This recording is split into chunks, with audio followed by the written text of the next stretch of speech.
आर्य, आर्य ये सब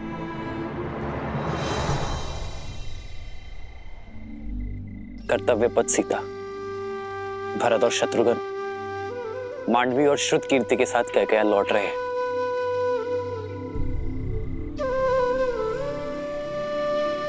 आओ।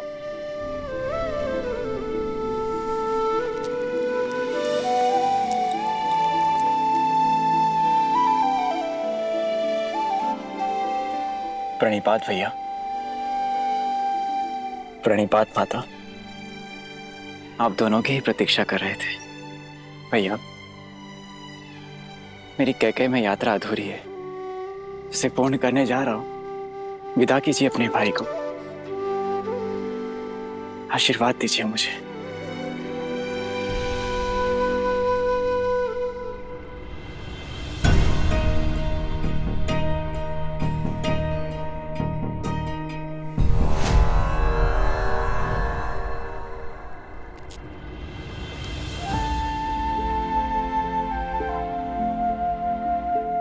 ये देखकर प्रसन्न हूं मैं भरत कि मेरा भाई उत्तरदायी हो गया है। केवल भरत भैया ही नहीं भैया, कोई और भी अपना उत्तरदायित्व समझ रहा है अब। तभी तो मेरे शत्रुघ्न के सामर्थ्य और समर्पण पर पूरी पुस्तक लिखी जाएगी। शासक हो तो सूर्य जैसा, जो अपना मार्ग स्वयं प्रदर्शित करता है। सूर्य के मार्ग पर चलना भरत। भैया, मेरा मार्ग तो सदैव आपके पद चिन्हों से होकर ही निकलेगा।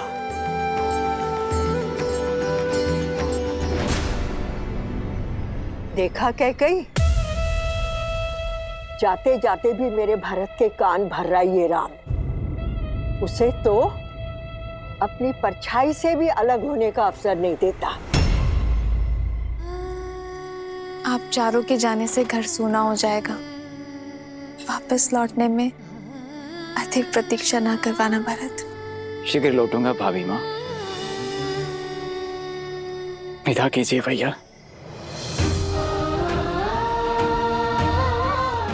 आशीर्वाद दीजिए। उठो भरत, अपना धर्म निभाना भरत। संबंध अपने आप निभ जाएंगे।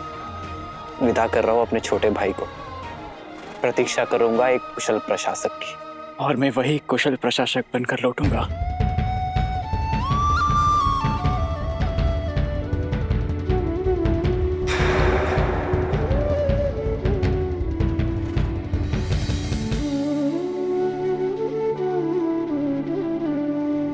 प्रस्थान करो भरत। लक्ष्मण,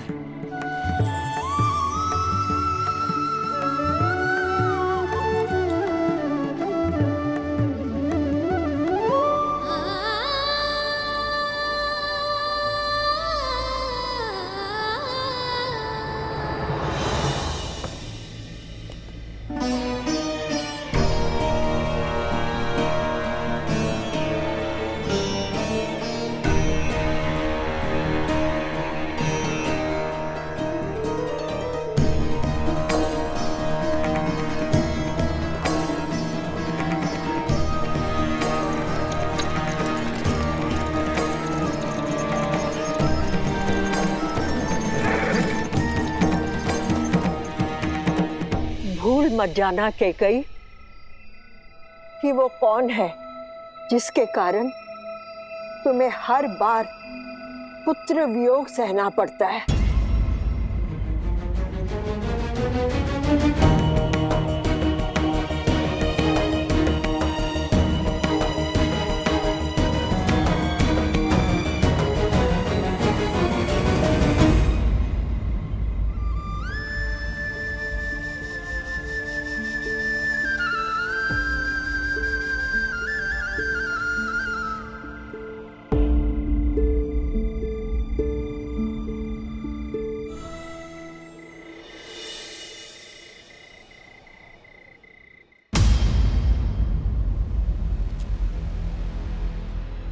बड़े दृष्टिहीन माता पिता की इकलौती संतान हूं। आप उन्हें जल पिलाने की। तुमने 2 अंधों के जीवन का सहारा छीना है। तुम भी अपनी आंखों के तारे से दूर हो जाओगे।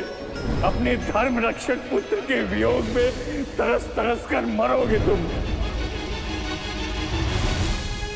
ये बूढ़े दुखी पिता का श्राप है, श्राप है।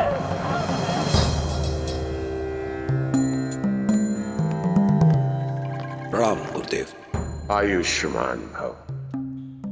महाराज, अचानक स्मरण किया, सब कुशल तो है? जब मन में चिंता के बादल छाए हों तो आशा रूपी सूर्य का स्मरण तो हो ही जाता है। ऐसी कौन सी चिंता है जो अयोध्यापति को खाए जा रही है? चिंता तो कर्म फल है गुरुदेव। मेरी चिंता का कारण मेरे पाप से मिला वो श्राप है।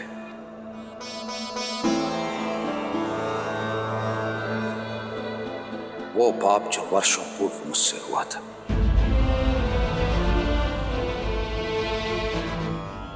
भय मृत्यु का नहीं है गुरुदेव।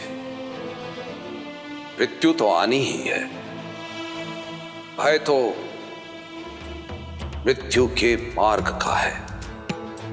इस आयु में आकर पुत्र अपने पिता का सहारा बनते हैं, किंतु मेरे भरत और शत्रुघ्न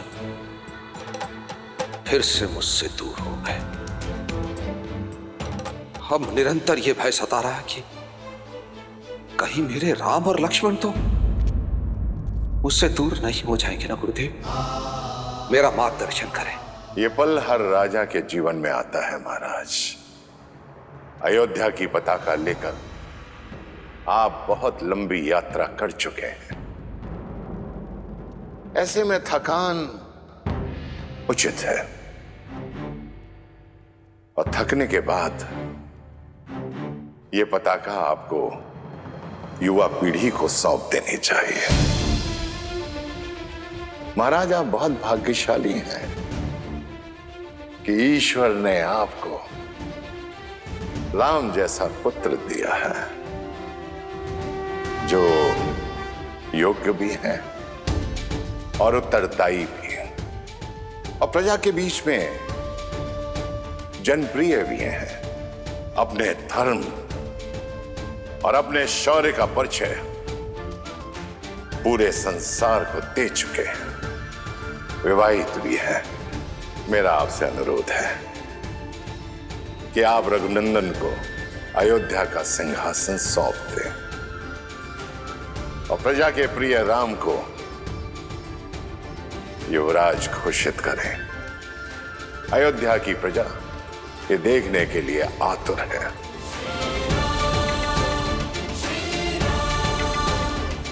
बहुत बहुत धन्यवाद गुरुदेव। सचमुच में थक गया हूं मैं, अचंभित हूं। मार्ग मेरे सामने खुला है और मैं व्यर्थ ही दुविधा में था। राम को ये साम्राज्य सौंपकर अयोध्या को एक श्रेष्ठ राजा मिल जाएगा और मुझे मेरे भय से मुक्ति, क्योंकि एक राजा तो अपने राज्य को छोड़कर कहीं जा ही नहीं सकता। बहुत बहुत धन्यवाद गुरुदेव, बहुत बहुत धन्यवाद।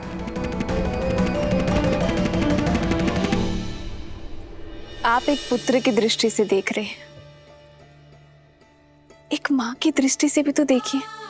पुत्र के विवाह को 1 सप्ताह भी नहीं हुआ और उसे अपनी वधू के साथ अनिश्चित यात्रा पर जाना पड़ रहा है। कितनी पीड़ा में होंगी वो। माँ कैकेयी को मुझसे अधिक और कोई नहीं जानता सीता। उनके नेत्रों में केवल भरत से बिछड़ने की पीड़ा नहीं थी,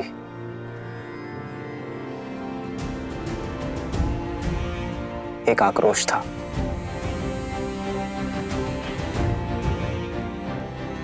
कुछ तो है सीता, जो तेज बनकर उन्हें खाए जा रहा है। और फिर अपने पुत्रों की विदाई में पिताश्री भी उपस्थित नहीं थे। ये उनके स्वभाव से विपरीत है सीता। ईश्वर करे कि सब कुछ शुभ हो।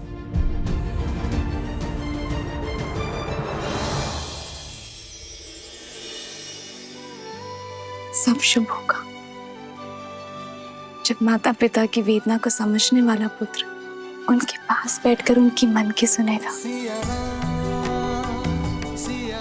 उचित कहा तुमने सीता। इस विषय पर पिताश्री से बात करनी चाहिए।